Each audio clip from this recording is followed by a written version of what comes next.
Hi friends, வணக்கம். Welcome back to Tamil Mithran.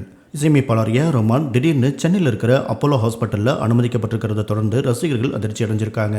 இதை தொடர்ந்து அவருக்கு திடீர்னு நெஞ்சுவலி ஏற்பட்டதன் காரணமாக அவசர சிகிச்சை பிரிவில் அனுமதிக்கப்பட்டிருக்கிறதாகவும் மருத்துவர்கள் குழு அவரை தீவிரமாக கண்காணிச்சிட்டு வரதாகவும் செய்திகள் வெளியாகிட்டு இருக்கு. ஏ ரஹ்மானுடைய உடல்நிலை பற்றி பலவிதமான வதந்திகள் பரவிட்டு வந்ததை அடுத்து அவருடைய உடல்நிலை பற்றி முதல்வர் ஸ்டாலின் அவர்கள் விளக்கம் கொடுத்திருந்தார். அவர் என்ன சொல்லியிருந்தார்னா, இசை புயல் ஏ ஆர் ரஹ்மான் அவர்கள் உடல்நலக்குறைவால் மருத்துவமனையில் அனுமதிக்கப்பட்டுள்ள செய்தி அறிந்தவுடன் மருத்துவர்களை தொடர்பு கொண்டு அவரது உடல்நலன் குறித்து கேட்டறிந்தேன். அவர் நலமாக உள்ளதாகவும் விரைவில் வீடு திரும்புவார் என்றும் தெரிவித்தனர். மகிழ்ச்சி அப்படின்னு சொல்லியிருந்தாரு. முதல்வருடைய போஸ்ட்ல கூட ஏ ஆர் ரஹ்மானுடைய உடலுக்கு என்ன பிரச்சனை அப்படிங்கிறத பற்றி எதுவும் கிடையாது, ஆனால் அவர் ஆரோக்கியமா இருக்காரு, சீக்கிரமா வீடு திரும்பிடுவார் அப்படின்னு மட்டும் சொல்லியிருந்தாரு. இதை தொடர்ந்து ரசிகர்கள் ஏ ஆர் ரஹ்மானுக்கு உண்மையாலுமே என்னதான் பிரச்சனை, எப்பயும் இந்த மாதிரி நடந்ததே இல்லையே அப்படின்னு போஸ்ட்லாம் ஷேர் பண்ணிட்டு இருந்தாங்க. இந்த நிலையில் ஏ ஆர் ரஹ்மானுடைய மகன் ஏ ஆர் அமீன் அப்பாவுக்கு என்ன நடந்தது, அவருடைய உடல்நிலையில் என்னதான் பிரச்சனை அப்படின்னு போஸ்ட் ஒன்று ஷேர் பண்ணியிருக்காரு.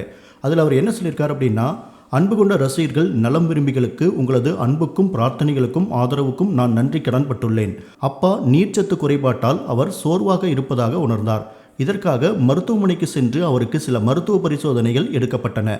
தற்போது அவர் நலமுடன் உள்ளார். உங்களது அன்பான வார்த்தைகளும் ஆசீர்வாதங்களும் அப்பாவின் உடல்நலனை தேற்றின.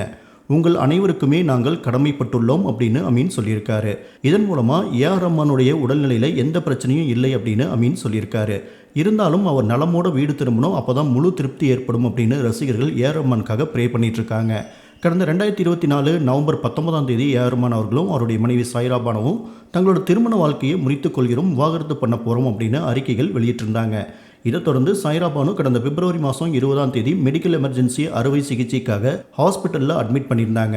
அவங்க வேகமாக ரிகவரி ஆகிட்டு வராங்க, அவங்களுடைய உடல்நிலை தேறிட்டு இருக்கு அப்படின்னு அவங்களோட லாயர் வந்தனா ஷா சொல்லியிருந்தாங்க. இது நடந்து ஒரு மாதத்தில் ஏ ஆர் ரஹ்மானும் மருத்துவமனையில் அனுமதிக்கப்பட்டிருக்கிறது ரசிகர்களுக்கு வருத்தத்தை கொடுத்துருக்கு.